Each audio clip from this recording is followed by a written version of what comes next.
ভালোবাসা, আরে আমি কি বললাম ভালোবাসা? আমি কাউকে ভালোবাসি না। কিসের জন্য বাসি না? আমার বিশ্বাস হয় না যে মানুষ, এখনকার মানুষগুলো কেউ কাউকে ভালোবাসতে পারে। হ্যাঁ, আমি ভালোবাসার চেষ্টা করছিলাম, অনেকজনকে ভালোবাসার চেষ্টা করছি। তারা শুধু, তাদের কাছে আমি এতটুকুই পেয়েছি যে এই তুমি আমার মতো করো না কে, তুমি আমার মতো করো না কে, আমি যাবো তা তুমি করো না কে। এই যে তার যে আমার প্রতি যে প্রত্যাশাটা, এটা আমি তখন বুঝছি যে সে আমাকে ভালোবাসে না। কারণ ভালোবাসায় কখনো প্রত্যাশা থাকে না, কখনো আশা থাকে না, কখনো আকাঙ্ক্ষা থাকে না।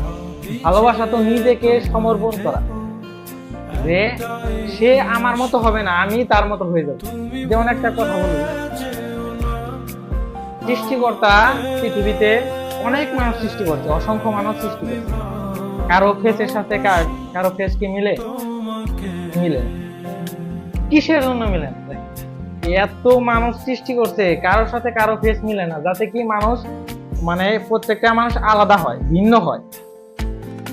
আর এই জায়গায় মানুষ কি ভাবতেছে যে আমার মতো সে হয় না কে? আরে মানুষের ফেসই যদি মানুষের মতো না হয়, তাহলে মানুষের মতো কিভাবে মানুষ হইবে? এটা কি কখনো সম্ভব? এটা কখনোই সম্ভব। কিন্তু এখন যদি ভালো, যদি বাঁচতে যদি আপনি যদি চান, তাহলে আপনি তার মতো হয়ে যান, নিজেকে তার কাছে সমর্পণ করে দেন। তাহলে আপনার সংসার এবং প্রেম, যত যাবতীয় ভালোবাসা আছে, বন্ধুত্ব আছে, সবই ঠিক। কিন্তু আপনার যদি ভালোবাসায় যদি স্বার্থ যদি থাকে, আপনার ভালোবাসায় যদি প্রত্যাশা যদি থাকে, আপনার ভালোবাসায় যদি আশা যদি থাকে, সে ভালোবাসা কখনোই টিকবে না। আসলে ভালোবাসা এমন একটা জিনিস, মূল্যবান। আমার মতে পৃথিবীর সবচেয়ে মূল্যবান একটা বস্তু হলো ভালোবাসা।